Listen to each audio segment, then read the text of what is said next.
अस्सलाम वालेकुम, मेरा नाम मोहम्मद साद है और ये मेरा यूट्यूब चैनल है। मैं आपको अपने इस चैनल पे वेलकम करता हूँ। मैं एक प्रोफेशनल क्वांटिटी सर्वेयर हूँ और उसके अलावा हम house construction, house planning, designing और नक्शाजात का काम भी करते हैं। अच्छा, हमारे पास अगर एक सिंपल 10 फुट की एक वॉल हो तो उसकी हमने क्वांटिटी फाइंड आउट करनी है, तो वो हम किस तरह फाइंड आउट करेंगे। अगर आपको दिलचस्पी है क्यूएस में, क्वांटिटी सर्वेइंग में, तो आप इस वीडियो को कंप्लीट देखें। फॉर एग्ज़ाम्पल मेरे पास एक 10 फीट की वॉल है। ये इसका मेरे पास एक आइसोमेट्रिक व्यू है। ये मेरे पास इसका जो है ये सेक्शन है, ठीक है। अब इस वॉल की जो हाइट है वो भी 10 फीट है। ये मेरे पास 3 स्टेप्स हैं।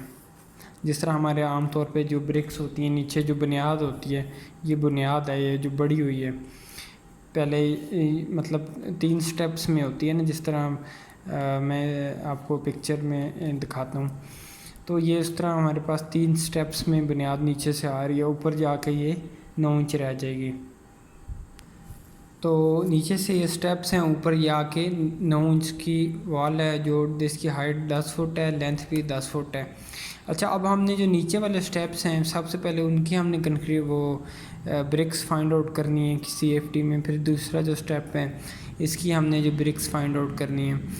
तो ये जो अगर हम नीचे देखें इसका जो सेक्शन है उसमें ये सबसे नीचे मेरे पास जो बुनियाद है वो 2 फुट 6 इंच इसकी विड्थ है, 9 इंच उसकी हाइट है। ये मेरे पास PCC है। उसके बाद ये मेरे पास ब्रिक वर्क है 1 फुट 6 इंच का, और ये मतलब 18 इंच का रद्दा है। ये 1 फुट 1.5 इंच का रद्दा है और ऊपर 9 इंच का ये मेरे पास जो है ये इसकी DPC है।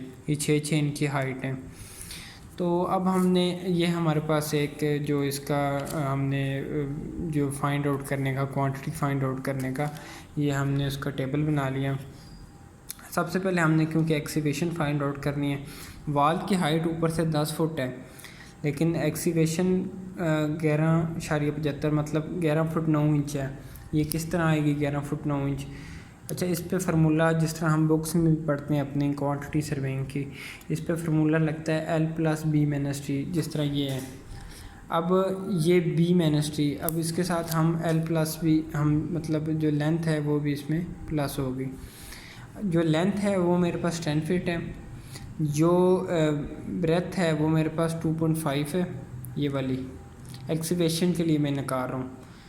और जो मेरे पास थिकनेस है वो वॉल की 9 इंच है, तो ये 1.75 आ जाएगी। इसमें प्लस करेंगे हम 10 को, जो लेंथ को, जो वॉल की लेंथ है, तो वो मेरे पास आ जाएगी 11.75 फीट। ये मेरे पास एक्सीवेशन के लिए मतलब इतनी एक्सीवेशन होगी लेंथ में। ब्रेथ हमें पता चल जाएगी यहाँ से, ये मेरे पास जो ब्रेथ है। और जो मेरे पास एक्सीवेशन की जो हाइट है वो मेरे पास NSL से नीचे होगी, मतलब 9 जमा 6 इंच जमा 6 इंच जमा 6 इंच। तो ये टोटल सबको जमा करेंगे जितनी NSL से नीचे मेरे पास होगी। जब ये मेरे पास 2.25 मतलब 2 फुट 3 इंच है, तो ये इन तीनों को जब मल्टीप्लाई करेंगे तो ये मेरे पास CFT में क्वांटिटी आ जाएगी एक्सीवेशन की। मतलब एक 10 फुट की वॉल है और उसके नीचे ये वाला हमारे पास सेक्शन है, तो उसकी जो एक्सीवेशन बनती है 66.093 CFT बनती है।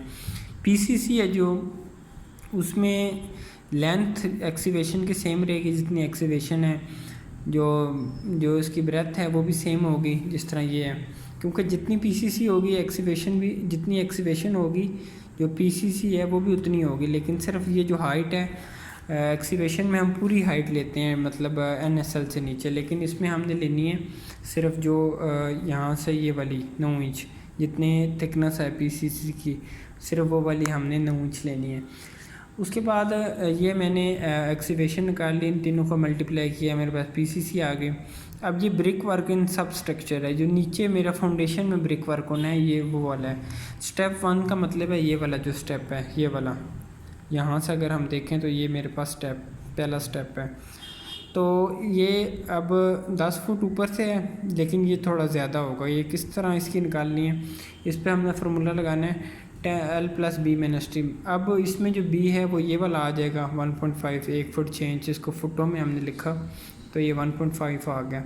इसमें से हमने माइनस किया 9 इंच को, 0.75 फुट में अगर हम लिखें 9 इंच को तो 0.75, तो ये 0.75 आंसर आया। इसको प्लस कर देना है 10 के साथ, मतलब 10 + 0.75। तो जो स्टेप 1 है, ये वाला जो स्टेप है, इसकी जो लेंथ बनेगी 10 फुट 9 इंच, मतलब 10.75। जो विड्थ है इसकी वो मेरे पास ये वाली विड्थ आ जाएगी जो यहाँ सेक्शन से नज़र आ रही है, और हाइट ये 6 इंच। तो इसको फुटों में हम लिखेंगे तो 0.7, 0.5, इन तीनों को मल्टीप्लाई किया तो ये मेरे पास ये इसका आंसर आ गया। अब स्टेप 2 है। स्टेप 2 में मेरे पास जो है वो मतलब 13 इंच का रद्दा है, 1 फुट 1.5 इंच का मेरे पास रद्दा है, 13.5 इंच का, जो मतलब एक फुल इंट 9 इंच वाली और एक 4.5 इंच की मिला के। तो इसमें भी सेम यही फार्मूला लगेगा 1.125, मतलब 1.125 का मतलब है 13.5 इंच। इसमें से माइनस किया 9 इंच को तो 0.375, 0.375 का मतलब है 4.5 इंच। 4.5 इंच को अगर फुटों में लिखें तो 0.375। अब इसमें भी सेम L+ इसमें कर देना है, लेंथ प्लस कर देनी है ब्रेथ माइनस थिकनेस 0.375, तो ये बन जाएगा 10.375। और इसकी जो विड्थ है वो ये आ जाएगी 1 फुट 1.5 इंच। इसको फुटों में लिखा 1.125 का, फुटों में कन्वर्ट करने के लिए इसको मैंने 12 से डिवाइड किया। हाइट मेरे पास सेम आ जाएगी, तो इन तीनों को मल्टीप्लाई किया तो ये मेरे पास आ गई। अब स्टेप 3 है। स्टेप 3 तो मेरे पास ये है 9 इंच की वॉल है, तो ये सेम जितनी 10 फीट लेंथ है सेम लेंथ वही रहेगी 10 और 0.75। और जो ये वाली जो अब है ना हाइट, ये मेरे पास DPC तक है 1.5, मतलब यहाँ से लेके यहाँ तक मेरे पास ये 1 फुट ये है और 6 इंच ये है, तो 1.5 फीट मतलब 1 फुट 6 इंच। इन तीनों को मल्टीप्लाई किया तो ये CFT में आ गई। अब जितनी भी ब्रिक वर्क हमने CFT से निकाली है उसको हमने प्लस कर लेना है।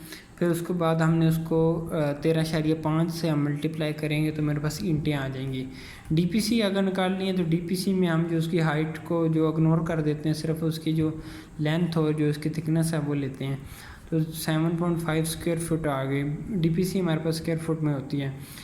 जो brick work in super structure है, मतलब ऊपर वाले जो हमारे पास स्ट्रक्चर है, इसमें जो ज़मीन से ऊपर है, बिल्डिंग की हाइट मेरे पास 10 फीट है, तो 10 और इसको मल्टीप्लाई किया दीवार की थिकनेस के साथ, यानी 9 इंच के साथ। 9 इंच को हम फुटों में लिखा तो 0.75, और हाइट मेरे पास 10 फीट है छत तक, तो ये आ गया। तीनों को मल्टीप्लाई किया तो 75 CFT।